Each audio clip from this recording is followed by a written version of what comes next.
बच्चों को दुआएं, बड़ों को सलाम। फ़िज़ा है मेरा नाम। यू वॉचिंग मॉर्निंग विद फ़िज़ा।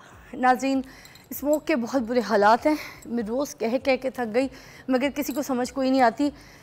हमें ये लगता है कि शायद स्मोक जो है वो बहुत कम हो गई है, क्योंकि हम 1000 या 1100 की जो क्वालिटी इंडेक्स है ना, उसको टच करके हम वापस आ गए।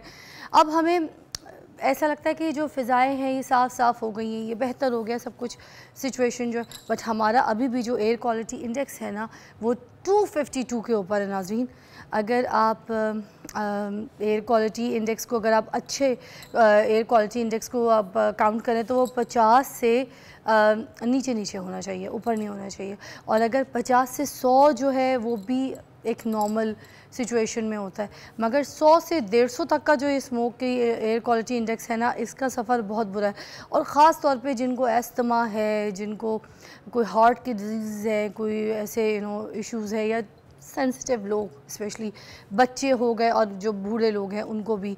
तो और जो 150 से ऊपर है ना एयर क्वालिटी इंडेक्स, वो हर इंसान के लिए ख़तरनाक है। तो हमें ये लग रहा है कि स्मोक जो है वो कम हो गई है, हालात बेहतर हो गए, मगर अभी भी इतने अनहेल्दी है। 252 हाउ कम, लाइक हम इसमें सर्वाइव कर सकते हैं, हम जी सकते हैं। मैं अच्छी खासी आई थी 2 दिन पहले, अभी कल ही तो मतलब पहला शो किया कि लंदन से मैं बड़े सुकून से वहाँ की ठंड एंजॉय करके आई। तो यहाँ की ठंड अभी शुरू भी नहीं हुई है, तो स्मोक ने हमारी हालत ख़राब कर दी है। मैं तो लैंड की हूँ तो एयरपोर्ट से बाहर निकलते हुए जो कार पार्किंग तक गए तो मेरा गला जो है ना चूक हो गया था। और आज देख लें, आज मुझे ये दूसरा दिन है, तो लाहौर में मुझे सांस लेने में भी अजीब सा तकलीफ़ हो रही है। फजूल के ऐसे बलगम जम रहे हैं, गले में तकलीफ़ हो रही है, चूक सा गला हो रहा है। और ये सब मेरे साथ नहीं, सबके साथ हो रहा है। इतने बुरे हालात हैं यार, कैसे हम जी रहे हैं, हम कैसे सर्वाइव करें, उसमें भी तैयारी करनी पड़ती है। क्या करें, हर एक ने अपना काम करना है। ये मेरी जॉब है, मैं अपने काम के हिसाब से तैयार होती हूँ, अब अपने काम के हिसाब से तैयार होते हैं। ये मेरे भाई हज़रात यहाँ पे कैमरा चलाने के लिए, पीछे पीसीआर में जितनी मेरी टीम है वो, फिर हमारे पास जो मौजूद मेहमान आते हैं, जो माहिरीन आते हैं, जो एक्सपर्ट्स आते हैं, जो डॉक्टर्स आते हैं, जो आपकी रहनुमाई के लिए आते हैं, वो भी सफ़र तय करके आते हैं, बाहर निकलते हैं। मगर मैं आपको कहूँगी, मजबूरी है तो घर से बाहर निकले, वरना ये बंद हो जाए, ये जो लॉकडाउन लगा ये बंद हो जाए भाई।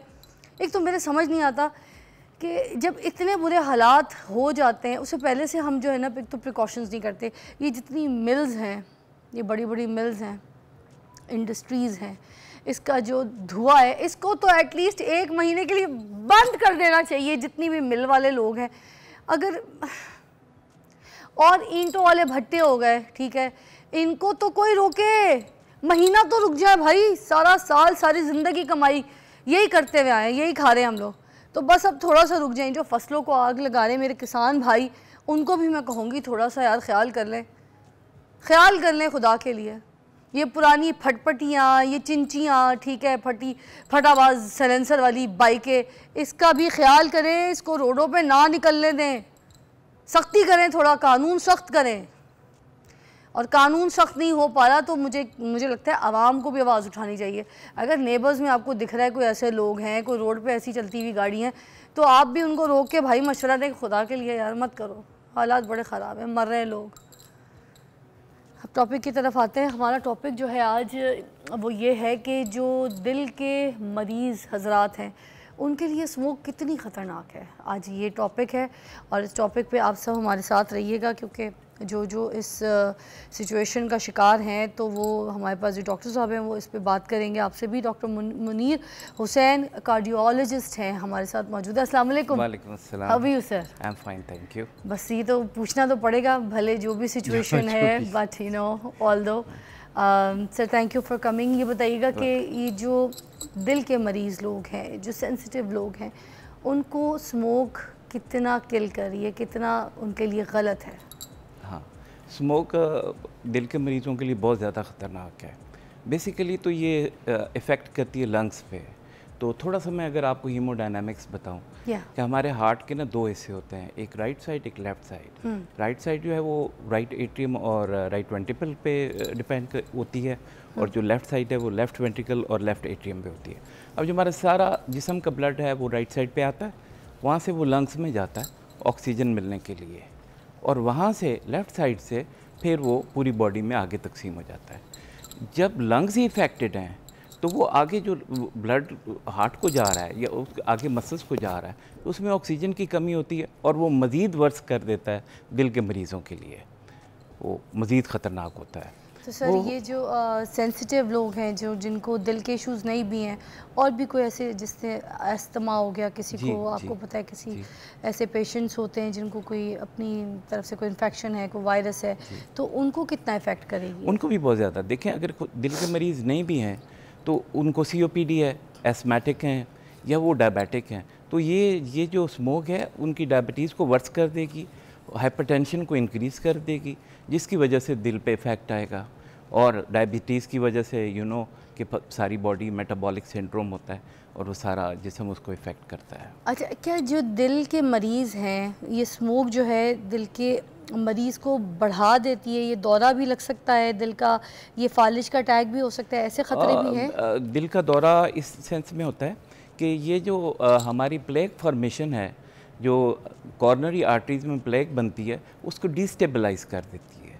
डिस्टेबलाइज़ होने की वजह से उसका कोई क्लॉट टूटता है और वो आगे जाके फंस जाता है और जो मरीज़ को हार्ट अटैक होने का ख़तरा होता है। अच्छा। फॉलिज इस सेंस में कि अगर ब्लड प्रेशर बहुत ज़्यादा हाई हो जाए तो ऊपर ब्रेन हेमरेज हो जाएगा और फॉलिज हो जाएगा। तो ये सारी कॉजेज़। सर सांस के जो मरीज़ होते हैं, सांस लेने में तकलीफ होती होगी उनको, जी तो जी, स्मोक की उनका वर्स हो जाता है। इसलिए कि इसके जो पार्टिकल्स हैं वो जो आप देखें ना, जो लंग्स हैं they are like a sponge, और वो कार्बन मोनोऑक्साइड उसके अंदर एक्सेसिव चली जाए, डस्ट पार्टिकल्स एक्सेस, और इसके इतने बारीक, आपने पहले भी शायद 1-2 शोज़ में कहा है, इतने बारीक डस्ट पार्टिकल्स होते हैं कि जो हमारे मास्क से भी नहीं वो प्रिवेंट होते, वो सीधे लंग्स में जाते हैं और लंग्स का जो उसका जो कर्वेचर है वो सारा ख़राब करते हैं। सर सुना ये कि जो सर्दियाँ होती हैं उसमें खून की जो शरियानें हैं वो सिकुड़ जाती हैं और ब्लड प्रेशर भी बढ़ जाता है, तो इसमें कितनी सच्चाई है? सिकुड़ती तो खैर नहीं है, लेकिन वो हम जो कार्डियोलॉजी में हम ये कहते हैं कि walking against the cold wind वो एंजाइना कर देती हैं। तो उसके साथ यही होता है कि भाई एंजाइना एग्रीवेट हो जाता है ठंड के साथ, लेकिन कोई नालियाँ सिकुड़ती तो मेरा ख्याल है नहीं है। और ये भी सुनने में आता है कि जो दिल के मरीज़ होते हैं, जो भी पेशेंट्स हैं, उनको सर्दियों में सांस लेने में बड़ी प्रॉब्लम होती है। जी बिल्कुल। तो क्या ये मौसमी एलर्जी की वजह से होता है, ये नज़ला होता है, कोई अस्थमा होता है, क्या होता है? जी, जो अस्थमा है, जो COPD के पेशेंट्स हैं, वो सर्दियों में वर्स हो जाता है। तो जैसे मैंने पहले बताया कि जी वो अगर लंग्स इफ़ेक्ट होंगे तो हार्ट भी इफ़ेक्ट होगा। लंग्स और हार्ट का चोली दामन का साथ है। अगर हार्ट इफ़ेक्टेड है तो लंग्स पे ख़राबी होगी, अगर लंग्स इफ़ेक्टेड हैं तो हार्ट पे प्रॉब्लम आ सकती है। तो इस वजह से जो COPD के पेशेंट्स हैं वो वर्स हो जाते हैं सर्दियों में। सर अभी जो सिचुएशन चल रही है, तो आपको लगता है कि जो इम्यूनिटी सिस्टम है लोगों का वो बहुत ज़्यादा स्ट्रॉन्ग होना चाहिए, तो कुछ ऐसी ग़िज़ाएँ जो कि आपको लगता है कि दिल के मरीज़ों के लिए इम्पॉर्टेंट है, specially in this smoke situation? दिल के मरीज़ों के लिए हम आम तौर पे तो ये कहते हैं कि जो नट्स हैं, अखरोट, बादाम, क्योंकि इनमें ओमेगा 3 ऑयल्स होते हैं, कुछ जो नेचुरल, हम ओमेगा 3 ऑयल्स बाज़ार से भी लेके सिंथेटिक खा रहे होते हैं, तो इसमें तो नेचुरल हैं, तो ये ज़्यादा खाएं, उसके साथ इम्यूनिटी डेवलप होगी, और बाकी फ्रूट्स वगैरह खाएं, उसके साथ इम्यूनिटी होगी। लेकिन एक्सरसाइज भी कर सकते हैं?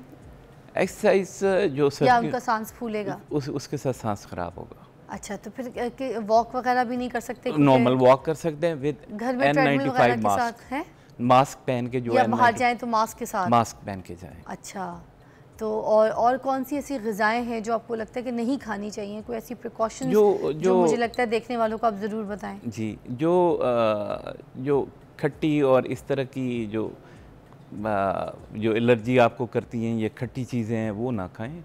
इसके अलावा तो एहतियाती तदाबीर में खट्टी चीज़ों को अवॉइड करना। वाई खट्टी चीज़ इससे गले ख़राब होने का? वो एलर्जी, उसमें एलर्जी डेवलप होने, एलर्जी इश्यूज ज़्यादा हो जाते हैं। तो खट्टी चीज़ों को सर्दियों में वैसे भी, और ठंडी चीज़ों को अभी थोड़ा सा मुझे लगता है ना, क्योंकि इससे भी अगर खांसी वासी हो जाएगी तो दिल के मरीज़ तो वो वर्स हो जाएगा, उनको वर्स प्रॉब्लम्स हो सकती हैं। Thank you. अब हमारे साथ ही हैं सर, और एक ब्रेक लेंगे, ब्रेक के बाद हम दोबारा ज्वाइन करेंगे। हम बात करें कि जो दिल के मरीज़, जो सेंसिटिव हजरात हैं, वो जब स्मोक की सिचुएशन में उनकी हालत ख़राब होती है तो किस तरीके के प्रिकॉशंस और एहतियात जो है वो एहतियात अपना सकते हैं जिससे उनकी सिचुएशन जो है वो ठीक हो जाए। Take a break.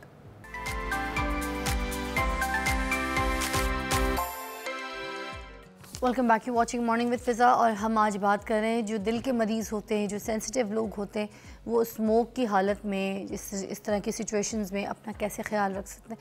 सर कोई ऐसी प्रिकॉशंस हैं स्पेशली जो आपको लगता है कि आपको ज़रूरी बतानी चाहिए? एक हमारे पास आए थे यहाँ पर डॉक्टर, तो उन्होंने हमें बताया था कि एक जो मास्क है ऑक्सीजन वाला बोतल नुमा, वो आजकल बाज़ार में मिल रहा है, तो वो बच्चों को जो है ना, इस तरह से अगर ऑक्सीजन की कमी हो तो उनको वो बच्चों को ऑक्सीजन दी जा सकती है। इनहेलर टाइप का ऑक्सीजन मास्क जो कि बाज़ार में मिल रहा है, बड़ा सस्ता भी था। तो इसी तरह की कोई और भी चीज़ आपको लगता है कि अगर घर में हम बच्चों को और अपने लिए रख सकें, कोई ऐसी चीज़? मेरा तो ये ख्याल है कि जो जिनको इस तरह की तकलीफ़ है वो जो स्मोक के एरियाज़ हैं वहाँ से ज़रा दूर चले जाएँ कुछ अर्सा के लिए, जब तक ठीक नहीं होता। अच्छा। या इंडोर रहें तो अपने खिड़कियाँ और दरवाजे बंद रखें। फिर आजकल जो एयर प्योरीफायर्स आए हुए हैं, कोई एयर प्योरीफायर के इस्तेमाल कर लें। घर पे कर सकते हैं? हाँ। उससे फ़र्क पड़ता है? उससे थोड़ा बहुत तो फ़र्क पड़ता है, कुछ इंडेक्स नीचे आ जाता है। अच्छा। और दूसरा सर वो तो वैसे भी बड़ी अच्छी चीज़ है, घर में वैसे भी लोगों को रखना चाहिए। लेकिन देखें, आई डोंट नो कि कितने लोग अफोर्ड कर सकते हैं, कितने नहीं, क्योंकि थोड़ी सी जब हमारे मुल्क में जब ये चीज़ें ज़्यादा बिकनी शुरू होती जाती है तो उनकी कीमतें बढ़नी शुरू हो जाती हैं। बिल्कुल कोई शक नहीं। और फिर ये है कि अगर बाहर निकलें तो N95 का इस्तेमाल करें। हाँ। मास्क ज़रूर पहने। ये है कि इतने छोटे पार्टिकल्स होते हैं कि जो आम मास्क है वो उसको फ़िल्टर नहीं कर सकता, इसलिए N95 यूज़ करें। सर दिल को मजबूत रखने के लिए, दिल को सेहतमंद रखने के लिए कौन कौन सी चीज़ें जो हैं हमें करनी चाहिए? वो तो एक जनरल सा ये सवाल है कि दिल को मजबूत रखने के लिए तो हमें एक्सरसाइज करनी ज़रूरी है। अगर हम स्मोकिंग करते हैं कि जो रिस्क फैक्टर्स हैं उनको ख़त्म करें, और रिस्क फैक्टर्स क्या हैं? Smoking, obesity, sedentary lifestyle, diabetes और हाइपरटेंशन। अपनी हाइपरटेंशन को कंट्रोल में रखें। अगर ओबीज़ हैं तो उसको ओबेसिटी को कम करें। सिगरेट पीते हैं, सिगरेट छोड़ दें। सेडेंटरी लाइफस्टाइल है तो उसको ख़त्म करें। डैश डाइट पे आएँ। अच्छा। और उसके बाद नट्स खाएं जिनमें ओमेगा 3 ऑयल्स हैं। हेल्दी फूड खाएं, फ्रूट्स, सब्जियां, इनका इस्तेमाल ज़्यादा करें, और फिर बाकी चीज़ें अल्लाह पे छोड़ दें। बेशक बेशक। सर एंड में कोई मैसेज देना चाहेंगे तो please go ahead, this is your camera and tell your audience whatever you want to say. बिल्कुल। दिल के मरीज़ों के लिए ख़ास बात यह है कि वो अपनी दवाइयाँ कंटिन्यूस इस्तेमाल करें। सर्दियों से बचें, अपने सीने को ढांपें, और स्मोक से ख़ास तौर पे बचें, क्योंकि इससे जो सांस की बीमारियां हैं वो और बढ़ जाती हैं। ख़ास तौर पे वो पेशेंट जिनको कार्डियोमायोपैथी है, जिनके दिल के पट्टे कमज़ोर हैं, वो और वर्स हो जाते हैं इन दिनों में। और अगर इस तरह की कोई तकलीफ़ हो तो फ़ौरन करीबी अस्पताल में जाएं ताकि वहाँ पे ऑक्सीजन मिल सके, या कोई हम डायूरेटिक्स लगाते हैं वो लगा सकें। ज़बरदस्त। आखिर में एक और चीज़ मैं भी बोलना चाहूँगी, नींद पूरी करें, टाइम पर सोया करें, टाइम पर सुबह जल्दी उठा करें, और रात को जो नींद का टाइम है उस पर पूरी अच्छी तरीके से फ्रेश नींद मुकम्मल लिया कीजिए, क्योंकि नींद आपकी जो इम्यूनिटी सिस्टम है उसको बड़ा स्ट्रॉन्ग करता है। तो जिन लोगों की इम्यूनिटी या बच्चों की इम्यूनिटी बिल्कुल कमज़ोर हो चुकी है, सर आप इस बात से एग्री करेंगे, या वो बिल्कुल लागर हो चुके हैं, ताकत नहीं है उनके अंदर, या फिर किसी वायरस जर्म से लड़ने की उनके अंदर ताकत नहीं है, तो सिर्फ इस वजह से कि बच्चे अपनी नींद पूरी नहीं करते, आईपैड में बैठते हैं, फ़ोन्स में लगे रहते हैं, सारी सही रात जाग रहे होते हैं, या फिर जो पेरेंट्स हैं अपनी जान बचाने के लिए वो बच्चों को इन चीज़ों में बिज़ी रखते हैं, ख़ुद भी वो सहेलियों से और रिश्तेदारों से फ़ोनों पे बात करी होती, माएँ भी और मियाँ हज़रात भी ऐसे लगे हुए होते हैं फ़ोनों पे। तो ये जो है घर का माहौल सा बन गया। किसी के घर चली जाती हूँ मैं तो मोस्टली यही माहौल देखती हूँ कि किसी के मियाँ उधर लगे हुए हैं फ़ोनों पे, बेगमात इधर अपने रिश्तेदारों से लगी हुई हैं, बच्चे अपने आईपैडों पे लगे हुए, और रात जग्गा हो रहा है, और कहते हैं भाई बच्चों की छुट्टियाँ रात जग हो रही है।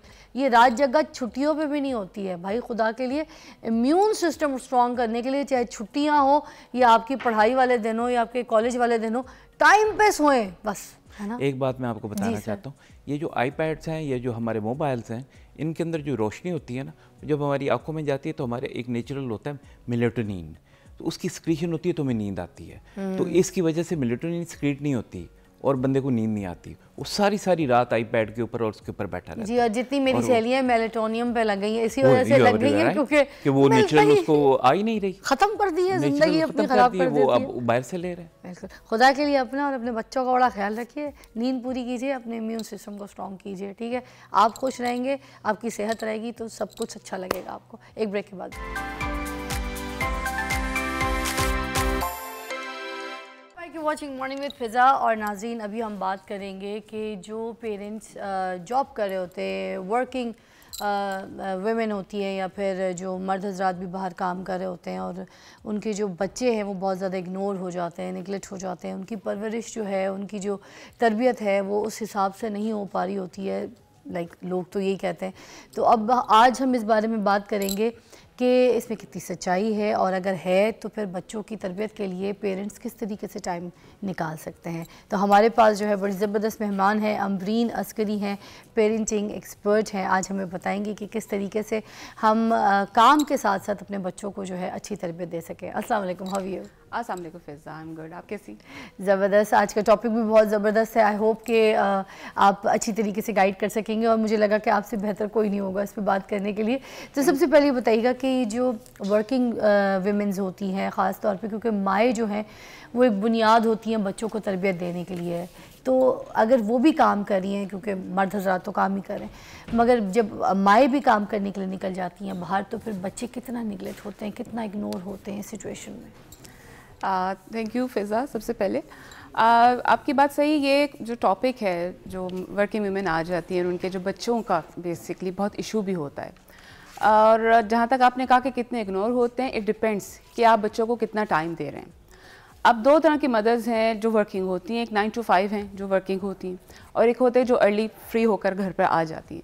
But in both cases they have to manage their own time, क्योंकि डेफिनेटली जब आप घर पे नहीं हैं तो आपने या तो मेट्स के हवाले बच्चे किए होते हैं, या घर पे कोई और देख रहा होता है। अगर स्कूल गोइंग है तो आधा टाइम तो चलें स्कूल में स्पेंड हो जाता है, यू नो दैट कि बच्चा भी सेफ जोन में है कि बच्चा स्कूल में जा रहा है। But in all cases you need to see के कितना हमारा उसमें कंट्रीब्यूशन होना चाहिए एज अ मदर, क्योंकि आपको पता है कि जैसे आपने कहा कि मदर ही किस ऐसी एक पर्सनैलिटी है जो अपने बच्चे को बनाती है। शुरू से उसकी जो तरबियत स्टार्ट हो जाती है वो मदर के साथ होती है। घर की पेरेंटिंग जिस पे हम बात करते हैं कि पेरेंट्स कितना कंट्रीब्यूट करते हैं अपना पार्ट उसके अंदर। अब फादर पे तो हमारे यहाँ पे ये होता है कि जी शायद फादर्स का इतनी कंट्रीब्यूशन नहीं होती क्योंकि वो कमा रहे हैं साथ में, और ये सारी रिस्पॉन्सिबिलिटी मदर्स के पास रह जाती है। बट आई वुड से कि दोनों का ही पार्ट होता है। अब जो मदर्स वर्किंग है, दे नीड टू सी कि हमने किस वक्त क्या टाइम स्पेंड करना है बच्चों के साथ। हम जब घर जाते, डेफिनेटली हर कोई बहुत ज़्यादा थका हुआ होता है। आप जब वापस घर जा रहे होते हैं तो आपके जहन में बहुत सी चीज़ें आती हैं, लेकिन जो वर्किंग वुमेन होती है उनके जहन में होती है कि घर जाके अब मुझे करना क्या क्या है, बच्चों को अटेंड करना है, कुकिंग करनी है, या घर को टाइम स्पेंड करना है।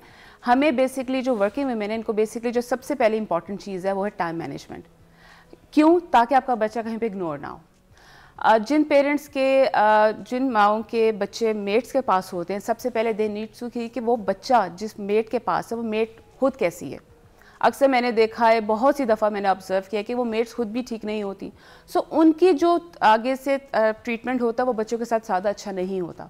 हाइजीनिकली देख लें, उनकी कम्युनिकेशन देख लें, वो जैसे ट्रीट कर रही होती हैं, उसमें अगर आप देखें तो बच्चे बहुत ज़्यादा इग्नोर हो जाते हैं। ठीक है। सेकेंडली, अगर बच्चा अगर डे केयर सेंटर में है तो वो डे केयर सेंटर किधर है? हमारे मुल्क में इतना ज़्यादा नहीं है, लेकिन अगर हैं भी तो क्या वो सारे SOPs फॉलो कर रहे हैं जो कि होने चाहिए डे केयर सेंटर के? सेकेंडली, अगर आपका बच्चा घर के इन्वायरमेंट में, अगर दादा दादी के साथ है, तो वहाँ पे भी उसकी क्या एक्टिविटीज़ हैं, आपको वो सारी चीज़ें एडजस्ट करके जानी है कि मैं अगर इतने टाइम के लिए बाहर जा रही हूँ तो मेरा बच्चा घर पे पीछे क्या क्या एक्टिविटीज़ कर रहा है, किस तरह से। सो अगर आपने ये सारी चीज़ें मैनेज की हुई हैं और मैनेजेबल हैं तो आपको फिर इतना ज़्यादा प्रॉब्लम नहीं होती, क्योंकि जब आप घर वापस आते हैं तो वो पूरा टाइम जब तक वो सोता नहीं फिर आपका उसके साथ है। Again then you have to manage कि मैंने घर जाके कितना टाइम बच्चे के साथ स्पेंड करना है। मैंने उसके साथ खाना खाना है, मैंने उसके स्कूल का टाइम देखना है कि आप पढ़ कर आए हो, अगर बच्चा स्कूल गोइंग है आप उसके साथ होमवर्क करवाएं उसको, ताकि कहीं ना कहीं उसको ये ज़रूर ख्याल रहे कि मदर मेरे साथ इन टच है, वो मुझे देख रही हैं। क्योंकि बच्चे जो घर पर होते हैं ना, वो all day they wait for the mothers. अच्छा अमरीन, मैंने एक और चीज़ देखी है, बच्चे से हम लोग अपनी चीज़ों को ना सुना के, किसी को दुखड़ा या कोई बात या कोई गम या कोई तकलीफ़, कोई भी चीज़ या मशवरा लेने के लिए भी हम किसी को ढूंढ रहे होते हैं कि कोई जब हमें मिल जाए कोई सही इंसान, तो हम फ़ौरन अपनी चीज़ें जो है ना उसके साथ शेयर करना अच्छा लगता है और शुरू कर देते हैं। उसी तरह बच्चे भी मैंने देखा है कि तासीस करते हैं, बताते हैं, बात करते हैं, और वो चाहते हैं उनकी कोई सुने। बट जब पेरेंट्स अगर वर्किंग पोजीशन में हैं और दोनों ही बाहर हैं और उनकी टाइमिंग ऐसी है कि वो शाम को आ रहे हैं घर पे, खुद भी थके हारे हैं, जाहिर सी बात है उनको भी एक स्ट्रेस है। बिल्कुल, मैं ये नहीं कह रही कि पेरेंट्स जो काम करते हैं वो बच्चों को बिल्कुल इग्नोर निगलेक्ट कर देते हैं, ऑल्दो उनके सर पे ज़्यादा प्रेशर परेशानी होती होगी, जाहिर सी बात है उन्हीं के बच्चे फिक्र में तो रहते होंगे कि बच्चों ने खाना क्या खाया है, मैं छोड़ के आई थी, अब घर जाऊँगी तो पता चलेगा कि दोने वाले खाए रोटी के तो पूरी साबुत रखी होगी। इस तरह की सारी चीज़ें दिमाग में रहती हैं, औरतों के तो बहुत ही रहती है। ठीक है, अब इस सिचुएशन में वो जो बच्चों की सुन नहीं पाते पेरेंट्स, ठीक है ना, तो ये इस चीज़ को कैसे मैनेज करें? एक बात तो आपने बड़ी अच्छी की टाइम मैनेजमेंट की, ये तो इसमें कोई शक नहीं कि कोई भी इंसान, कोई भी औरत अगर टाइम मैनेजमेंट में अबूर हासिल कर ले तो वो कामयाब औरत है, वो कामयाब मर्द है। ठीक है, और बच्चों को अगर हम ये स्किल सिखाना चाहें तो कैसे करें? देखिए, आपने वैसे बड़ी अच्छी बात की कि हर एक को एक ज़रूरत होती है एक्सप्रेस करने की। हम समझते हैं शायद बच्चों को इस चीज़ की ज़रूरत नहीं है, हम उसको सब अपने लेवल से देख रहे होते हैं कि अच्छा उसने अच्छा, और हम अपनी तरफ से डेफिनेटली अच्छा ही करने की कोशिश करें, तो उसने अच्छा खा लिया, उसको अच्छी चीज़ें प्रोवाइड कर ली, लेकिन कहीं ना कहीं बच्चे को भी yes they need a time, और वो है क्वालिटी टाइम जो उसके साथ पेरेंट्स स्पेंड करें। पेरेंट्स को चाहिए कि एक जो क्वालिटी टाइम की डेफिनेशन क्या है कि आप उनके साथ बैठे, उनके साथ सारे दिन की कन्वर्सेशन करें, आप कम्युनिकेशन करें कि उनका दिन कैसा गुजरा था, आपने क्या सारा दिन किया, कैसा स्कूलिंग कैसे थी, घर में आपने क्या एक्टिविटीज़ की। आप जब बच्चे के साथ कम्युनिकेट करते हैं, जब उनके साथ बैठ के आप क्वालिटी टाइम निकालते हैं, तो वो जो क्वालिटी टाइम आपने शायद आधा घंटा ही उनको दिया, that is more than enough. बच्चे को पता है कि आधा घंटा मदर की तवज्जो कहीं और नहीं थी, वो कहीं और बिज़ी नहीं थी। अक्सर क्या होता है कि घर के कामों के साथ साथ मदर्स बहुत ज़्यादा बिज़ी हो जाती हैं अपने मोबाइल्स में कि हमने एक ड्रामा देखना था, मुझे भी तो मी टाइम चाहिए, मैं भी तो अपना टाइम स्पेंड करूं। लेकिन याद रखिए कि आपको अपने कंफर्ट जोन से बाहर आना होता है, आपको बहुत सी चीज़ें सेक्रीफाइस करनी होती हैं। ठीक है, उसमें ये ना हो कि आप अपने कंफर्ट जोन के लिए आप कहीं बच्चे की चीज़ों को सेक्रीफाइस कर लें। ये चीज़ें हमारे यहाँ पे कुछ ज़्यादा पकड़ती जा रही हैं टाइम। सो जो क्वालिटी टाइम है, हमें चाहिए कि आप अपना टाइम हाफ एन आवर, जब तक बच्चा सोता नहीं, आप उसको जल्दी सोने की आदत डालेंगे, 8-9 बजे वो सो जाए, उसके बाद आप अपना जो एक्टिविटीज़ करना चाहते हैं फर्दर आप वो करें। क्योंकि अगर आप हर चीज़ें तो नहीं हो सकती ना कि आप जॉब भी कर रहे हैं, फिर आपको मी टाइम भी चाहिए, फिर आप कंफर्ट जोन में भी रहें कि नहीं मैं घर आ गई हूँ तो आप मुझे प्लीज़ पीछे हो जाओ, शोर नहीं करना, आप जाके खेलो। अक्सर यही स्टेटमेंट आपको सुनने को मिलती है, अच्छा अभी तुम टीवी देखो, अभी तुम खेलो जाके, अभी मैं थकी हुई हूँ। आपको ये चीज़ें फिर छोड़नी पड़ती हैं, क्योंकि एक ये वो स्टेज है कि इस स्टेज में अगर आप पेरेंट्स बच्चों के साथ नहीं हैं तो बच्चे भी फिर आपने देखा है कि ज़िद्दी हो जाते हैं, चिड़चिड़े हो जाते हैं, क्योंकि आप उस वक्त उनकी जो सेंटर ऑफ अट्रैक्शन है सिर्फ वो पेरेंट्स होते हैं, उनको दुनिया में और कोई रिलेटिव कोई और चीज़ नज़र नहीं आती सिवाय उनके पेरेंट्स में। अगर पेरेंट्स भी वो टाइम उनको नहीं दे पा रहे, और ऐसे बच्चे जब दूसरों के हाथों में परवरिश पाते हैं तो उनका सिनेरियो टोटली डिफरेंट हो जाता है। इग्नोर बच्चों का जो ट्रीटमेंट है, यानी कि वो जैसे बच्चे दूसरों के साथ ट्रीट करते हैं, वो टोटली डिफरेंट होता है। उनमें डिसिप्लिन की कमी होती है, उनकी लैंग्वेज डिफरेंट हो जाती है, वो बहुत सी चीज़ों को इंपॉर्टेंस नहीं देते, रिश्तों को इंपॉर्टेंस नहीं देते, और ये आपको तब नज़र आता है जब बच्चे बड़े हो जाते हैं, और जब आपको कहने के काबिल हो जाते हैं तो आप भी तो नहीं थी ना, ये तो आपकी वजह से हुआ, आपने हमें टाइम नहीं दिया। और बच्चे आपको ये बात रियलाइज़ कराते हैं, याद कराते हैं जब एक टाइम आता है। सो इससे पहले कि वो टाइम कभी आए, हमें चाहिए कि हम अपने बच्चों को टाइम दें। क्या बात है। अच्छा मुझे ये भी बताइएगा कि बच्चों को किस एज में हमने इंडिपेंडेंट करना शुरू करना है, क्योंकि एक इंडिपेंडेंसी भी तो कोई चीज़ होती है जो कि मुझे लगता है बच्चों में भी आनी चाहिए। बहुत से ऐसे पेरेंट्स हैं जो जब घर आते हैं काम करके तो उनके बच्चे जो है वो बिस्तर इधर पड़ा हुआ है, तकिया उधर पड़ा हुआ है, स्कूल से आए तो यूनिफॉर्म उधर फेंका हुआ है, मोज़ा उधर फेंका है, जूता उधर फेंका है, तो ये सारी चीज़ें नहीं सिखाते। मुझे ये लगता है कि बच्चों को ये चीज़ें हमें करवानी चाहिए कि हम उनको बोलें कि स्कूल का बैग जो है वो खुद उठाओ। बिल्कुल, ठीक है, जहाँ तक आप उठा सकते हो आप अपना बैग खुद पिक करो, रात को अपना टाइम टेबल देख के बैग खुद पैक करो, जूतों में पॉलिश खुद करो। इफ़ नो मैटर अगर आपके पास सर्वेंट है उसके बावजूद जूतों को पॉलिश कर लिया, अगर थोड़े से बच्चे बड़े हैं थोड़ी इस्त्री कर ली, हैंगर में कपड़े अपने साइड पे रखे, अपनी चीज़ें अलग की, ठीक है, जिस बिस्तर से उठे तो तकिया सिराने से सही किया, बिस्तर झाड़ा, यू नो, ऐसी थोड़ी बहुत ऐसी, या फिर वॉशरूम से निकले तो सिंक गीला करके ना निकले, मुँह धोया तो उसको कपड़े से साफ करके। ये छोटी छोटी जो आदतें हैं अगर हम बच्चों में ये डाल दें तो थोड़ी सी एक तो पेरेंट्स की भी जिम्मेदारियाँ कम हो जाएंगी मुझे लगता है, नहीं, और बच्चे थोड़े से इंडिपेंडेंट भी होना शुरू हो जाएंगे। आप क्या कहेंगे इस बारे में? फिर बिल्कुल सही बात है, हमें उनको बनाना चाहिए इंडिपेंडेंट। और ये कब से, जब बच्चे चीज़ों का इस्तेमाल शुरू कर देते हैं, ठीक है, उनके पास टॉयज़ आ जाते हैं, तो आप बच्चों के साथ खेल खेल में कहते हैं कि चलो इसको वापस रखते हैं, कौन पहले रखेगा। आप उनको छोटे छोटे टास्क देना शुरू कर दें। अक्सर पेरेंट्स मदर्स को हमने देखा है कि बच्चे खेल के चले गए तो वो अकेली बास्केट में डाल रही है। आप बच्चों को अपने साथ इन्वॉल्व करें। आप किचन में जाते हैं तो आप बच्चों को साथ में किचन में लेके जाएं। आप उनको एक प्लेट कह सकते हैं कि जो ग्लास टेबल पर रखे आओ, प्लेट रखे आओ, खाना खा लिए तो चलो हम सब इसको क्लीन करते हैं। हमें बच्चों को बताना पड़ता है, बच्चे खुद से चीज़ें नहीं सीखते। अगर आप उनको नहीं कहेंगे तो वो बैठे रहेंगे। मैंने ये देखा है कि जब आप बच्चों को इन्वॉल्व करते हैं अपने साथ के, चलो जल्दी से क्लीन अप करते हैं, चलो ये एरिया जल्दी से साफ करते हैं, चलो बेड बनाते हैं। एक दफ़ा बच्चे को बेड बनाने की आदत हो जाएगी तो आपको सिर्फ हो सकता है एक ही दफ़ा कहना पड़े कि जो अपना बेड बना लो, उस बेड से ही कराएंगे। और ये डिसिप्लिन हमें बचपन से ही मेंटेन करना पड़ता है। अगर आप जापान में देखें, चीन में देखें तो वहाँ पे डिसिप्लिन लाया जाता है बच्चों में।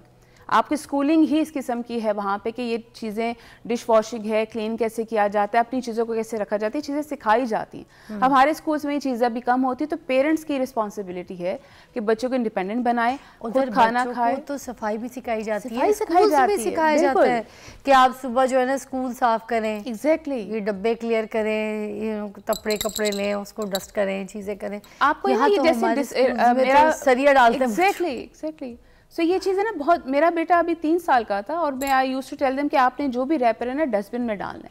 सो हम एक जगह गए तो उसको कहीं पे बिन मिला नहीं, तो वो इतना परेशान रहा कि मामा ये मैंने कहाँ पे फेंकना है।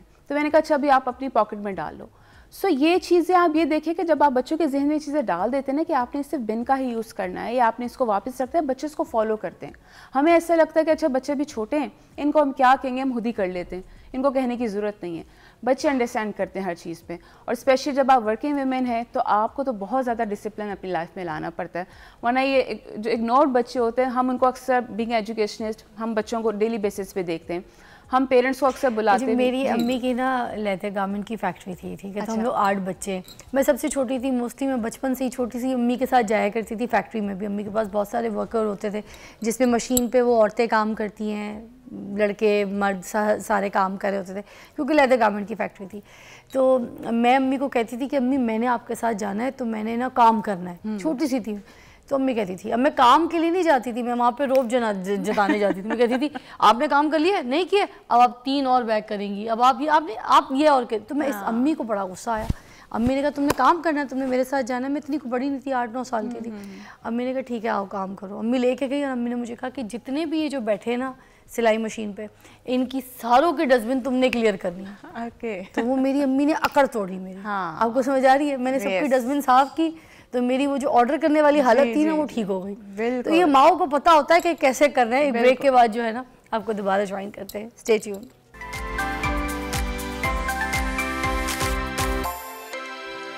Welcome back, you watching morning with Fiza. नाज़रीन, अभी हम पेरेंटिंग के ऊपर बात कर रहे हैं, जो ख़ास तौर पे पेरेंट्स काम कर रहे होते हैं और बच्चों को टाइम नहीं दे पाते।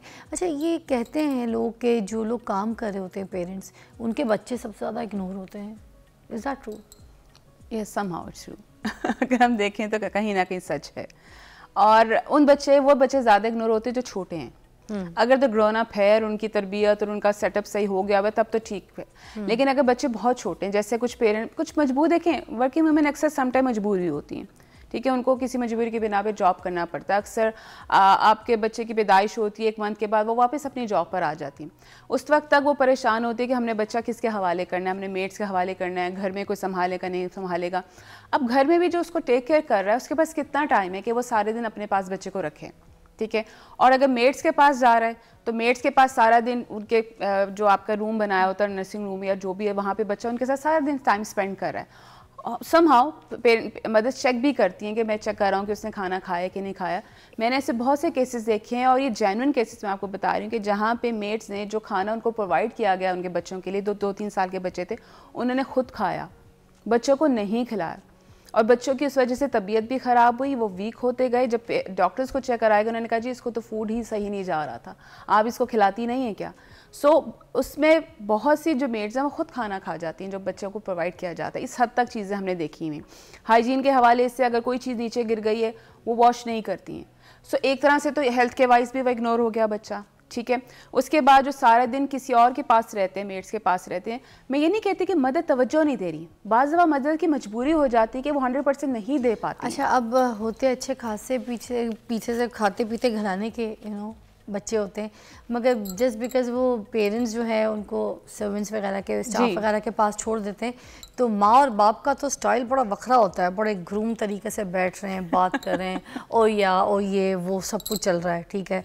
तो जो बच्चे हैं वो आगे से तो इस तरह की लैंग्वेज में एंज नहीं करना है, अब बैठ जा, वाई बिकॉज स्टाफ से जो लैंग्वेज सीख रहे हैं वही आगे बोल रहे हैं, दोस्तों में भी बात कर रहे हैं, स्कूल में भी कर रहे हैं, ठीक है। अब वहाँ पर भी तो मुझे लगता है ये चीज़ें देखने वाली हैं, वाई बिकॉज क्योंकि बच्चों के अंदर जो स्टाइल है, कपड़े पहनने के तरीके हैं, सलीके हैं, उठना बैठना, खाना किस तरीके से है, किस जगह क्या बोलना है, कब बोलना है, नहीं बोलना, कितनी बात करनी है, कब जवाब देना है, कब नहीं देना, आंसर बैक वाली चीज़ें, ये सब कुछ पता होना चाहिए बच्चों को। तो ये भी तो तरबियत का हिस्सा है, क्योंकि कुछ बच्चे जो हैं वो थोड़े से बड़े हो जाते हैं तो स्टाइल कैरी नहीं करते। ये स्टाइल भी बच्चों के अंदर जो है ना शुरू से डालना है, शुरू में डालना, ठीक है। तो ये सब चीज़ें कैसे मैनेज की जाए जब बच्चे सर्वेंट्स के साथ रह रहे हैं? साहब देखिए, मैंने शुरू में पहले कहा कि जब आप अपने साथ मेट्स रख रहे हैं तो सबसे पहले आपको भी देखने की ज़रूरत है कि मेट्स आ कहाँ से रही हैं, ठीक है। आपको उनको थोड़ा सा एजुकेट करना पड़ता है, मतलब स्टाफ रखते वक्त भी कि अगर मजबूरी है तो उनका उनकी भी तो ट्रेनिंग करें ना कि देखो मेरे घर का एनवायरनमेंट है, आपने इस लैंग्वेज में बात नहीं करनी, आपको छोड़ के जाना है, खुद वो साफ सुथरी हों, आपने उनके साथ तू करके बात नहीं करनी, क्योंकि ये जो तू का वर्ड है, ये जो बच्चे तुम और तू का वर्ड सीखते हैं, कहाँ से सीखते हैं? अगर घर में आपका एनवायरनमेंट नहीं तो डेफिनेटली अपनी सराउंडिंग से सीख रहे हैं। और ऐसे मैंने बहुत से एग्जांपल देखी कि जहाँ पे बच्चे वो लैंग्वेज यूज़ कर रहे हैं, जैसे आपने कहा बहुत से वर्ड्स वो ऐसे यूज़ करें जो नॉर्मली पेरेंट्स यूज़ नहीं कर रहे होते, ठीक है। उनके साथ बैठ के वो टीवी भी देख रहे हैं, उनके साथ उनके मोबाइल्स भी देख रहे होते हैं, आई डोंट नो क्या मोबाइल्स में अपनी भी वो गाने, बच्चों को गाने याद होते हैं, पंजाबी के गाने याद होते हैं, भाई कहाँ से तुमने गाने सीखे? पंजाबी सराई के गाने, एग्जैक्टली। सो ये चीज़ें क्योंकि हम नोटिस करते आए हैं, तो इसमें सबसे पहले आप जो मेड रख रहे हैं, सबसे पहले आप उसको देख लें कि आप उसकी ट्रेनिंग करें, थोड़ा बहुत उसको बताएं कि देखो तुमने इस तरह की लैंग्वेज यूज़ नहीं करनी। दूसरी बात, अगेन आई वुड रिपीट कि आप बच्चों के साथ क्वालिटी टाइम स्पेंड करना शुरू कर दें उनके साथ। घर जब आप घर आते हैं और जब बच्चे घर में होते हैं तो जो उस वक्त आप उनके साथ टाइम स्पेंड करेंगे वो ज़्यादा मैटर करता है। बच्चा सारा दिन भूल जाएगा कि उसने किसके साथ गुजारा था। अगर आप उसको क्वालिटी टाइम दे रहे हैं कि उसके साथ बैठ के थोड़ा पढ़ाई को डिस्कस करते हैं, आप उसको होमवर्क खुद कराने की कोशिश करें। I have seen few parents जिनको ये नहीं पता कि उनके बच्चों के रिजल्ट्स क्या आ रहे हैं, हमें उनकी ट्यूशन टीचर्स कॉल करके पूछती हैं कि जी ये कैसे करना है, मदर्स को नहीं पता होता। आप इतना तो आप इन टच रहें कि आपको पता हो कि बच्चे का क्या स्कूल का किस तरह का वो जा रहा है, उसका किस तरह की पढ़ाई कैसे जा रही है, उसका स्कूल में बिहेवियर कैसा, आप कौन करके पूछें। बच्चों की जो जज्बाती ज़रूरियात है, पेरेंट्स उसको कैसे पूरा करें? जज्बाती ज़रूरियात, उसमें किस क्या क्या चीज़ें आ जाती हैं? अगर मैं कहूँ उनकी बहुत सी इमोशनली देखें, इमोशनली बच्चा कब डिस्टर्ब होता है? बच्चे को सिर्फ एक चीज़ चाहिए होती है, दैट इज़ अटेंशन। वो अटेंशन सीकर होता है, ठीक है। आप जब उसको अटेंशन नहीं देते हैं तो वो क्या करेगा? वो ऐसी उल्टी सीधी हरकत करेगा जहां आप उसको देखेंगे और उससे बात करेंगे। अब वो इमोशनली क्या क्या चीज़ें हो जाती है, जैसे स्कूल में अक्सर बच्चों के, अगर मैं स्कूल छोटे बच्चों की बात करूं, 2 से 5 क्लास के बच्चों की बात करूं, उनके अक्सर फ्रेंड्स नहीं बन रहे होते, बुलिंग हो रही होती है, उन्हें बात कहना नहीं आती अपने पेरेंट्स को कि आप बताएं कि ये चीज़ें हमें स्कूल में डिस्टर्ब करें। You need to discuss. Perfect, thank you so much, बहुत बहुत शुक्रिया आपकी तशरीफ़ आवरी का। आपको दोबारा भी मधु करेंगे, इसी तरह से पेरेंटिंग के किसी टॉपिक को हम डिस्कस करेंगे यहाँ पर। और अमरीन हमारे साथ थी, बड़ी अच्छी तरीके से उन्होंने हमें गाइड किया। आपको एक ब्रेक के बाद मिलते हैं।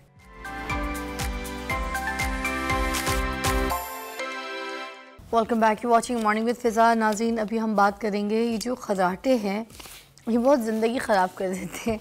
और हमें पहले भी बोल चुकी हूँ कि बहुत सी डिवोर्सेस के जो केसेस हैं वो स्नोरिंग की वजह से होते हैं, कुछ लोगों के मोटापे की वजह से होते हैं, कुछ लोगों को टेंशन की वजह से स्नोरिंग होते हैं। मगर खैर इसमें क्या सच्चाई है, क्या है, और इसको किस तरीके से ट्रीट किया जा सकता है, तो इसके ऊपर आज बात करने के लिए जिनको हमने यहाँ पे मधु किया है वो professor doctor Rashid Zia ENT specialist है, हमारे प्रोग्राम में आते रहते हैं आपकी रहनुमाई के लिए। आज भी हमने ख़ास इसी टॉपिक के लिए बुलाया। अस्सलाम वालेकुम। वालेकुम सलाम। कैसी तबीयत है? स्मोक की बहुत बुरी हालत है, बट स्टिल आस्किंग कि आई होप आप ठीक होंगे, खैरियत से होंगे। नो, चीज़ें बेहतर हुई हैं माशाल्लाह 1-2 दिन में जी। स्मोक काफ़ी, थैंक्स गॉड। एक तो सूरज भी निकला ना 2 दिन, बड़ा अच्छा। अब तो बहुत खूबसूरत लग रहा है लाहौर, है ना जी। अच्छा, अब मुझे ये बताइएगा कि जो स्नोरिंग है इसके बारे में हम आज बात करेंगे। ये खर्राटे की वजूहात क्या होती है डॉक्टर साहब? मल्टीपल रीजंस हैं, लेकिन सबसे सिग्निफिकेंट है ओवरवेट, ओबेसिटी। ये दुनिया में जिस तरह मेल डिस्ट्रीब्यूशन ऑफ मनी है, मेल डिस्ट्रीब्यूशन ऑफ फैट भी है। जितना इंसानों ने फास्ट फूड की तरफ, जूसेस की तरफ, इनएक्टिविटी की तरफ, ये सारी एक मेन वजह है ओवरवेट होना। और अमेरिका कनाडा में एक सिस्टम है कि वेट भी इम्पॉर्टेंट है और वेस्ट भी इम्पॉर्टेंट है। Waist should be very very limited. Weight भी कम होना चाहिए और वेस्ट तो होनी ही नहीं चाहिए। अच्छा, हमने कमर को रियली कमरा बना के रख दिया। हाँ। तो इसको हर बंदे ने हिम्मत करनी है कि खाने पीने में थोड़ा सा इत्तेदाल पैदा करें। आज के एक मिडिल क्लास बंदे को भी अल्लाह मियां ने सरप्लस नवाजा हुआ है, तो हम ज़रा हाथ रोक के रखें, सिंपल चीज़ें लें, वेट कम करें। लेकिन इसके अलावा स्मोकिंग, अल्कोहल, एक्सरसाइज ना करना, कार्ब्स और ऑयल ज़्यादा खाना, और कुछ लोगों में 80 to 90% स्नोरिंग और स्लीप के डिसऑर्डर जो हैं वो ओवरवेट की वजह से। जो नशावर लोग होते हैं, जो इस तरह से ड्रिंक वगैरह और बाकी कोई और ऐसे नशे में मुब्तला होते हैं, सर उनको भी बहुत ज़्यादा इस तरह स्नोरिंग का प्रॉब्लम होता है? मिस साहब बिल्कुल आप सही कह रही हैं, उनमें तो 100% होगा। अच्छा, जो बिल्कुल डीप स्लीप में, जैसे कुछ लोग स्लीपिंग पिल्स पे हैं उनमें भी है, एलर्जी की ज़्यादा टैबलेट लेंगे उनमें भी होगा, जो लोग नारकोटिक्स पे हैं वो तो certainly they have lot of problems. अच्छा, लेकिन उससे भी सिग्निफिकेंट है कि हमारे स्मोकर बहुत ज़्यादा हैं, और हम तो घर में भी स्मोकिंग करने, बंद कमरे में भी स्मोकिंग कभी कर लेते हैं। ऑलरेडी पोल्यूटेड जगह पे आप और पोल्यूशन फैला रहे हैं, तो इसको तो रोका जा सकता है। लेकिन हम बेसिक सी चीज़ों पे अगर रहें, वे 20 to 25% ओनली लोग हैं जो बिल्कुल स्मार्ट है बंदा, वेट भी ज़्यादा नहीं है लेकिन फिर भी स्नोरिंग है। ये 20% में थोड़ा सा लुक इनटू करने की बात है कि ये है जो 99% इजीली कंट्रोलेबल है। उनके नाक में, हलक में, सांस की नाली में कहीं ब्लॉकेड है, जैसे टॉन्सिल एनलार्ज है, नाक की हड्डी टेढ़ी है, वहाँ पे कुछ ना कुछ एनलार्ज गदूद आप सुनेंगे, टर्बिनेट्स एनलार्ज कर जाते हैं, पॉले बन जाते हैं। ये वो चीज़ें जो 100% काबिल इलाज है। आज की मेडिकल साइंस हर तरह की स्नोरिंग, हर तरह की स्लीपिंग डिसऑर्डर का ऑलमोस्ट 99% इलाज करती है, और ये सारी फैसिलिटी लाहौर में मौजूद है। पहले इसके मतलब लिए आप ये कहना चाह रहे हैं कि जो मेडिकल है उसमें तरीके से इलाज मौजूद है स्नोरिंग का, राइट? एब्सोल्युटली। इनमें सबसे सिग्निफिकेंट नंबर तो विदाउट एनी मेडिसिन इलाज हो जाता है। 50% का अगर हम वेट कंट्रोल कर लें, एक्सरसाइज कर लें, कॉजेटिव फैक्टर्स को एलिविएट कर लें तो हम ठीक कर सकते हैं। कुछ लोग कहते हैं सिर्फ आदत है, ये ठीक हो जाएगी वक्त के साथ साथ, तो ये क्या है, ऐसा कुछ हो? जी, ये बिल्कुल, एक तो वो प्रमोट कर रहे हैं स्नोरिंग को और स्लीपिंग डिसऑर्डर को। देखें, स्लीप के दौरान अगर ऑक्सीजन कम हो जाए, ये वही लोग हैं जिनको नाइटमेयर आएंगे, ये वही लोग हैं जो नौचूरिया करते हैं, रात को बार बार उठना पड़ता है वाशरूम के लिए, ये वही हैं जो दांत पीसते हैं, ये वही हैं जिनको डरौने ख्वाब आते हैं, ये बच्चे छोटे बेड वेटिंग करते हैं, और फिर सुबह उठ के लड़ाइयाँ भी करते हैं, इरिटेटिव, एंजाइटी, हैंगओवर। इसके क्योंकि रात की नींद पूरी नहीं होती, और सबसे ज़्यादा इम्पोर्टेंट चीज़ ही रात की नींद पे है। आज तो मैं कई बार ही बात कर चुकी हूँ कि रात की पूरी नींद लेना इट्स वेरी इंपॉर्टेंट। आपकी बॉडी तैयार ही तब होती है जब आप रात की नींद पूरी लेते हैं। लाइफ के 3 जो बेसिक इंग्रेडिएंट है ना, कि बहुत साफ़ सुथरा सिंपल सी ग़िज़ा, पर्पसफुल वर्क, अगर आप एक्टिवली वर्क करते हैं सारा दिन और उसमें फ़िज़िकल एक्सरसाइज शामिल कर लेते हैं, और स्लीप आपकी इतनी अच्छी होती, देखें दुनिया में सबसे प्यारी जगह आपको अपना बेड है और बेडरूम है। इसमें लिटिल साइलेंस, लिटिल क्वाइटनेस आपको बहुत ज़्यादा चाहिए। क्वाइटनेस और साइलेंस ऐसे चाहिए कि आप सनलाइट, कोई चीज़ ना हो, नो इंटरफेरेंस। वो जन्नत के आसपास हर बंदे ने अपने लिए क्रिएट किया हुआ है। उसमें अगर थोड़ी सी भी डिस्टर्बेंस हो तो स्लीप खराब हो जाएगी। स्लीप खराब मोहम्मद रिजवान की कॉल है, मुल्तान से उनकी कॉल ले लेते हैं, रमज़ान साहब की। जी रमज़ान भाई, अस्सलाम वालेकुम। जी, क्या कहेंगे, क्या मसला है, बात कीजिएगा। डॉक्टर साहब भी हमारे साथ मौजूद हैं, डॉक्टर राशिद। वो ना मेरे पापा की तबीयत सही नहीं होती, उसका दिल 25% काम कर रहा है। जब वो सोते हैं तो वो उसका पेट भी बहुत धड़कता है और दिल भी बहुत धड़कता है, कराटे भी लगाते हैं, पता नहीं क्या वजह है। मैंने बोला प्रोग्राम चल रहा था, मैंने बोला फिजा भाई से आप डॉक्टर साहब पता करो। जी रमज़ान साहब बात करवा देती हूँ मैं डॉक्टर साहब से। जी डॉक्टर साहब पूछ लीजिएगा कोई मसला। आपने कभी किसी हार्ट के डॉक्टर को भी चेक करवाया अभी तक? हाँ डॉक्टर काटे पास में आए, मुल्तान से कार्डियोलॉजी डॉक्टर, मुल्तान कार्डियोलॉजी में होता है, बड़े डॉक्टर है, उसको भी चेक करवाया। वो बोलता है बस की जिंदगी बढ़िया है, ये इसका निजाम चल रहा है, 25 जो दिन काम करता है वो बंदा ना जल्दी डेथ की तरफ जाता है, तो उसकी जिंदगी बढ़िया ही चल रही है। ये दोस्त बिल्कुल आप ठीक कह रहे हैं। ये जो बहुत इम्पॉर्टेंट इन्होंने क्वेश्चन रेज किया है, ये हर बंदे के लिए मैसेज भी है कि ये स्नोरिंग एक डिज़ीज़ ही नहीं है, इसको एक सीरियसली लिया जाए। ये आगे चल के ऑक्सीजन सप्लाई कम करती है, क्वालिटी ऑफ लाइफ सर्टनली इससे डिस्टर्ब होती है, और क्वालिटी ऑफ लाइफ जब डिस्टर्ब होती है तो ब्लड प्रेशर, ब्लड का गाढ़ा होना, थिकनेस बढ़ जाती है, लाइफ एक्सपेक्टेंसी भी इससे डिस्टर्ब होती है, लाइफ एक्सपेक्टेंसी कम हो जाएगी, और ये लोग घर में अच्छा खासा सोशल इशू क्रिएट करेंगे। इसलिए स्नोरिंग लंबी देर के लिए स्पेशली बच्चों में तो 100% काबिल इलाज है, छोटी छोटी स्टेप्स के साथ ही, कि बच्चे को फीडर ना दिया जाए, टाइमली उसको बंद कर दिया जाए, बैठा के दिया जाए, उसकी गैस निकाली जाए, अगर उसके ग्लैंड बढ़ गए हैं, टॉन्सिल बढ़ गए हैं, उसका इलाज करवाया जाए।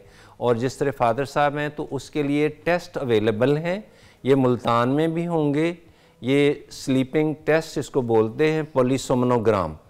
उस दौरान ईसीजी, ईईजी के हार्ट का कितनी दफ़ा उसमें रिदम ख़राब होता है, ब्रीदिंग कितनी टाइम पे रुकती है, ऑक्सीजन सप्लाई कितनी टाइम पे लोअर होती है, ये एक लैब टेस्ट है जो निश्तर में 100% मौजूद होगा, निश्तर हॉस्पिटल में। ठीक है। लाहौर के जना हॉस्पिटल में बिल्कुल मौजूद है। ठीक है। यहाँ प्राइवेटली पब्लिक में फ्रीली अवेलेबल है। ये करवाने से बहुत सारी सिंपल सी गैजेट्स हैं जो आज हम दिखा भी रहे हैं, बहुत हाई फाई। सर हम ब्रेक के बाद दिखाएंगे ताकि डिटेल में दिखाएं, बीच में कोई वक्फा ना आए। इनका इलाज रमज़ान साहब बिल्कुल मुमकिन है। आप किसी पब्लिक हॉस्पिटल में निश्तर या जनाब में रब्ता करें, अपना टेस्ट ज़रूर करवाएं, अकॉर्डिंगली वहाँ पे पढ़े लिखे डॉक्टर आपको बहुत अच्छा गाइड करेंगे। ठीक है। उससे उनकी लाइफ काफ़ी आसान हो जाएगी। ठीक है डॉक्टर और आपके बाबा इंशाल्लाह स्माइल करेंगे। आप ये मशीन वाली चीज़ भी प्लीज़ हमें दिखाइएगा ज़रूर, ताकि लोगों को पता चले कि किस तरीके से इस मशीन के ज़रिए भी खराटे को ख़त्म किया जा सके। एक ब्रेक के बाद मिलते हैं।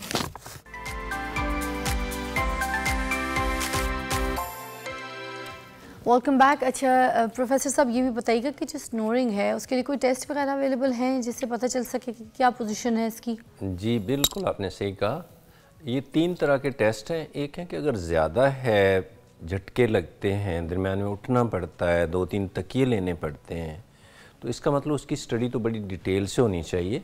इसके लिए प्रॉपर सेटअप बने हुए हैं, पब्लिक सेक्टर में भी है, प्राइवेट भी फ्रीली अवेलेबल है। इसको लेवल 1 भी बोलते हैं। ये पॉलीसोमनोग्राम है कि बंदा सुला दिया जाता है एक बड़े साइलेंट क्वाइट से कमरे में, आइडियल कंडीशन क्रिएट करके उसकी ईसीजी, ब्रेन की एक्टिविटी, मसल की एक्टिविटी, चेस्ट कैसे मूव करती है। और इसमें ये देखा गया कि मेन ऑब्स्ट्रक्शन नाक में, गले में या गर्दन के लेवल पे है। इनकी गर्दन थोड़ी थिक है, छोटी है, हैवी वेट है, उनको ज़्यादा ही होते हैं। अच्छा। और इन टेस्टों से एक सिंपल सा टेस्ट भी है जो घर के लेवल पे हो जाता है। आप जस्ट फ़ोन करें, आजकल तो ऑनलाइन सारा कुछ अवेलेबल है, और ये टेस्ट भी ऑनलाइन अवेलेबल है कि लोग आएंगे, आपके एक गैजेट लगा के चले जाएंगे, उसमें आपकी पूरी रिदम रात की रिकॉर्डिंग हो जाएगी। फिर वो 6-8 घंटे की जो भी आउटपुट है, रिकॉर्डिंग है, उसको मशीन रीड आउट कर देगी कि किस लेवल पे कितनी मैग्नीट्यूड का प्रॉब्लम है।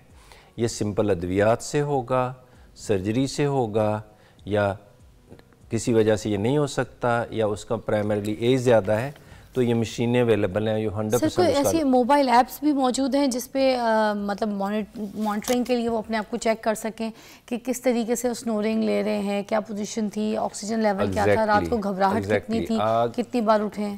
देखें, जो सोता है वो एंजॉय करता है at the expense of others, वो तो मज़े में है। और जब भी किसी से पूछें आप खराटे लेते हैं, कहते हैं हाँ थोड़ी सी लेते हैं। जी, मानते कोई नहीं है, जबकि ऐसा लगता है जब सो के सुबह उठते हैं तो ऐसा लगता है कि जनरेटर बंद हो गया। और थोड़ी बिल्कुल जनरेटर ही है वो घर में और डीजल वाला जनरेटर है।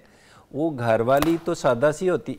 ये देखें 2 to 3 टाइम ये मेल में ज़्यादा है जी, और मीनोपाज के बाद फीमेल में ज़्यादा हो जाता है। अच्छा, लेकिन देखा गया कि फ़ीमेल आम तौर पे टॉलरेंट होती हैं, being a female, being gentle, being a mother. हाँ, वो अपने हस्बैंड को करने का एंड होता है, वो कहती नहीं लेते हैं जी, अब थोड़े से कहते हैं वैसे ही देर से आता है और देर से आएगा, जैसे चलता चलने दो। अच्छा, हम यहाँ मजाक नहीं उड़ा रहे, हम सिर्फ ये बता रहे हैं कि इसका इलाज मुमकिन है, इलाज करा लीजिए।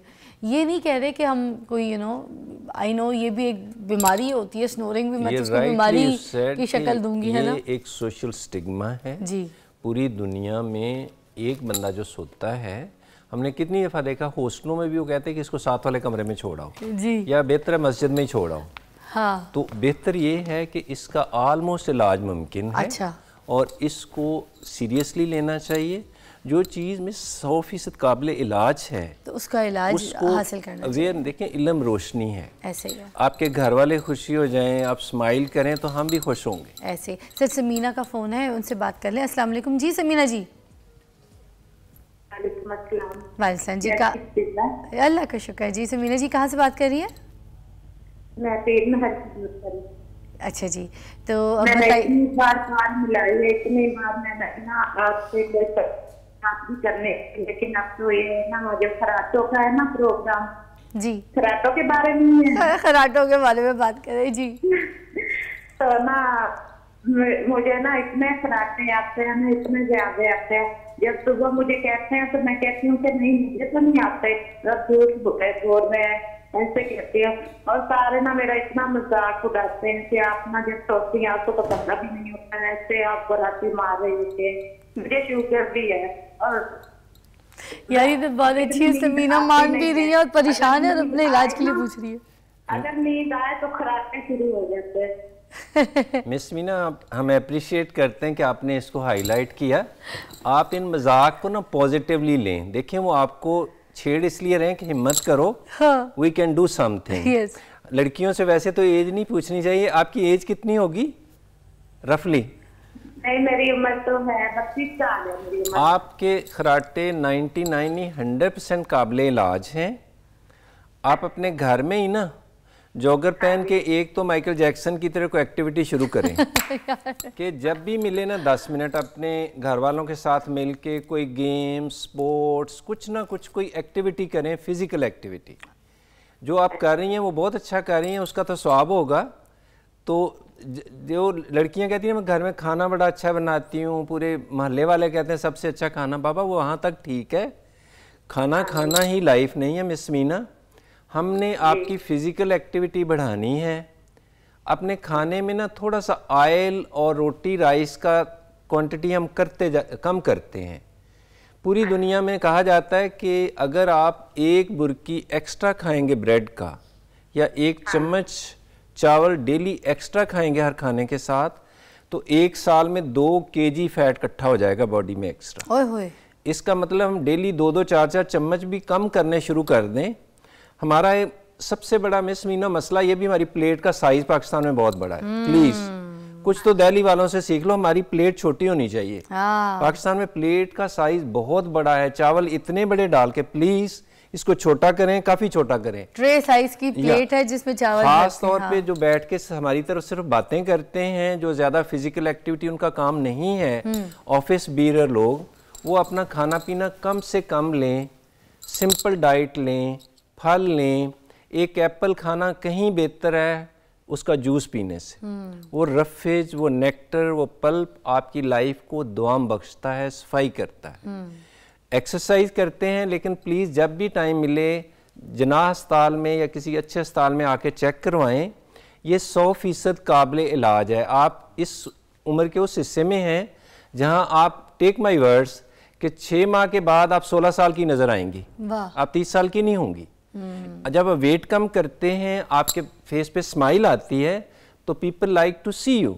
यही जो आपको घर में आजकल आपको छेड़ रहे हैं, ये they will like magnetify you, ये आपके पास बैठना पसंद करेंगे। They will be more close to you and they will appreciate.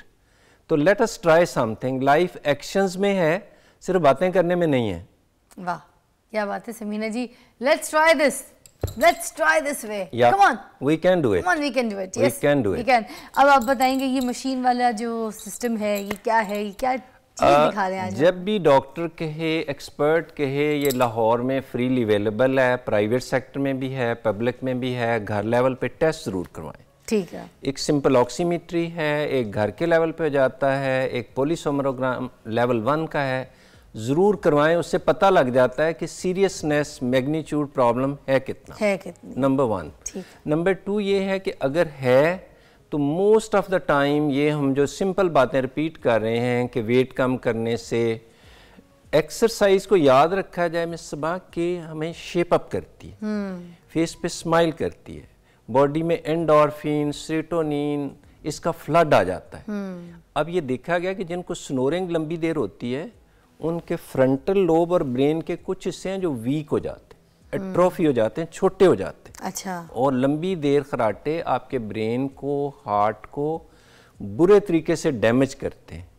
उससे आपकी प्रोडक्टिविटी, प्रोग्रेसिवनेस काफ़ी तौर पर डिमिनिश होती है। अच्छा। अब तो प्रूवन है कि अल्जाइमर्स वगैरह, डिमेंशिया जो एज के साथ आता है ये काफ़ी अर्ली उन लोगों में आता है। ग्लाकोमा जैसी चीज़ें इसके साथ क्लेम या ब्लेम की जाती हैं और ये आलमोस्ट काबिल इलाज है। हर बंदे की लाइफ को बहुत 45 स्माइलिंग, हैप्पी किया जा सकता है सिंपल सी सर्जरी से, मेडिसिन से या मोस्ट ऑफन एक्सरसाइज या वेट कंट्रोल से। ठीक है। अगर नहीं हो रहा तो 2 तरह की मशीन्स हैं। ये ना हो कि हमारे पास टाइम खत्म हो जाए। CPAP मशीन्स हैं। CPAP machine? CPAP इसमें कंटिन्यूस एयरवे प्रेशर, क्योंकि मोस्टली जो ऑब्स्ट्रक्शन है वो नेक, रूट ऑफ नेक से ऊपर है जी, और ये सारी ही काबिल इलाज हैं। अगर किसी ने कुछ भी नहीं करना तो कम से कम ये चीज़ें हर अमेरिकन 10 में से 1 अमेरिकन यूरोपियन ये यूज़ कर रहा है। really? जो एडल्ट एज में है, जो ओबीस हैं उनकी हम बात कर रहे हैं। तो इसका मतलब ये है कि ये पोर्टेबल है, बंदा कहीं आना जाना चाह रहा है तो अपने छोटे से ब्रीफ केस में रख के भी ले जा सकता है। इससे कम से कम आपकी ऑक्सीजन ऑलमोस्ट श्योर है कि 99% मेंटेन रहेगी through out your night. Sir ये क्या है, ये छोटी मशीन क्या है, पहले ये दिखा दें। दोनों एक ही काम करती हैं। अच्छा। ये है घर के लेवल पे ज़रा बड़ी है, ये छोटी है। ये CPAP मशीन्स हैं। ये जिन लोगों को खराटे आते हैं ना, ऑब्स्ट्रक्शन होती है, उसको मेंटेन रखते हैं एयरवे प्रेशर को। तो ये पहन के सोना होता है? हाँ, ये थोड़ा सा इसकी कम्बरसम इशू इसका एक ही है। ये फेस मास्क है, कैसे करके यहाँ पे वो लगाएंगे तो ये सारा सर पे आएगा। अच्छा। तो ये कुछ देर के बाद जिसको हम कहते हैं अडॉप्ट करना, एक्लिमेटाइज करना। हाँ। क्योंकि उसको मज़ा, जैसे पहली दफ़ा पैनिक लगाएं हाँ। तो यू फील वेरी अपसेट। और एक स्मार्ट बंदा तो बहुत ही अपसेट फील करता है। हाँ। घर वाले कहते हैं नहीं प्रोफेसर लग रहे हो, लगा लिया करो। हाँ। तो वो फिर आहिस्ता आहिस्ता जब वो देखता है कि इसका तो फायदा बहुत है तो अल्टीमेटली ही स्टार्ट्स एंजॉयिंग। ठीक है। जब बंदा एक दिन लगाएगा पता लगेगा कि वो तो सुबह बहुत हैप्पी उठा है। बॉडी की ऑक्सीजन पूरी हो तो ना नाइटमेयर आएंगे, ना रात को बेड वेटिंग होगी, ना कोई वो मतलब ऊंची ऊंची बोलेगा। ये जो दांत पीसना है, ब्रक्सिज्म, ये वगैरह नहीं होंगे। हाँ। अच्छा सर, कुछ लोगों को जो स्नोरिंग आते हैं उनका पेट भी साथ साथ फूलता है, साथ साथ अंदर जाता है, साथ साथ फूलता है, साथ साथ अंदर जाता है। एग्जैक्टली।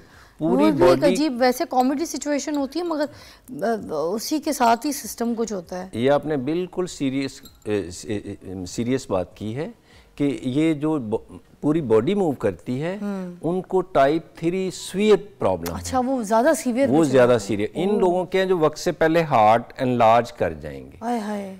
ब्लड प्रेशर इनको ज़्यादा होगा, हार्ट वक्त से बहुत पहले डायलेट कर जाएगा, उसको कार्डियोमेगाली या कार्पल्मोनेल कहा गया। ब्लड थिक होना शुरू हो जाएगा, ब्लड के जमने का अमल, क्लॉट बनने का ब्रेन में मुख्तलिफ जगह पे बढ़ जाएगा। ठीक है। और ये सारी चीज़ें रोकी जा सकती हैं इन सिंपल से डिवाइसेस के अच्छा, साथ। ये भी मुझे छोटा वाला भी दिखा दें, ये क्या था, ताकि बस ये पोर्टेबल है, काम बिल्कुल वही करती है। यही चीज यहाँ पे लगेगी, इधर से इलेक्ट्रिक के साथ कनेक्ट होगा। ये वाला पाइप यहाँ से निकल के उधर? ये एग्जैक्टली यहाँ से, ठीक है, यहाँ पे फिट हो जाएगा। और इसके साथ ऑक्सीजन का सिलेंडर भी लगना है? नो। फिर ये नॉर्मल जो एयर इस वक्त जो हम सांस ले रहे हैं हम दोनों, हाँ, इसी एयर में 20-21% ऑक्सीजन है। अच्छा, अल्लाह का शुक्र है दोबारा पूरी हो गई है, ये स्मोक कम हुई है तो बस बेहतर करे तो अल्लाह ताला। अब देखें ना, आज लाहौर भी चमक रहा है, हाँ, तो लोग भी चमक रहे हैं और स्माइलिंग भी ज़्यादा लग रहे हैं। स्मोक तो है अभी भी, हालात तो वैसे ही हैं। मैं तो बिल्कुल बोलना ही नहीं चाहती किसी को कुछ ऐसा, मैं तो कहती हूँ एहतियात करें। ये तो इस यहाँ हमारी कौम को बता दो ना कि थोड़े से हालात बेहतर हो गए, बाहर चटाइयाँ बिछा के सो जाएंगे। बट खैर, thank you so much doctor साहब, क्योंकि आज भी जो है ना जो एयर इंडेक्स है वो 280-290 पे है। अच्छा, दोबारा ऐसे हो रहा है? आज का भी यही है, बस बेहतर ही। लेकिन मैंने रात देखा है अपने फैमिली के साथ, सूरज, वो चांद इतना खूबसूरत निकला था। 100 से 200 में देखा ना, इसलिए आपको हल्का चांद दिख गया। तो मुझे इतना प्यारा चांद लगा, और लाहौर तो मुझे चांद जैसा ही लगा। नहीं सर, बस छोड़ें आप, अल्लाह ताला बचाए सबको। एक ब्रेक लेंगे। Thank you so much doctor साहब, बहुत अच्छी तरीके से आपने एलैबोरेट किया है, अपनी स्टोरिंग का अच्छी तरीके से इलाज करवाइए जो कि मुमकिन है, वरना आपकी खुद की भी ज़िंदगी तबाह होगी, जो आपके साथ सो रहा होगा उसकी भी ज़िंदगी तबाह बर्बाद हो जाएगी। बचाइए खुद को और आपके साथ सोने वाले को भी। एक ब्रेक के बाद।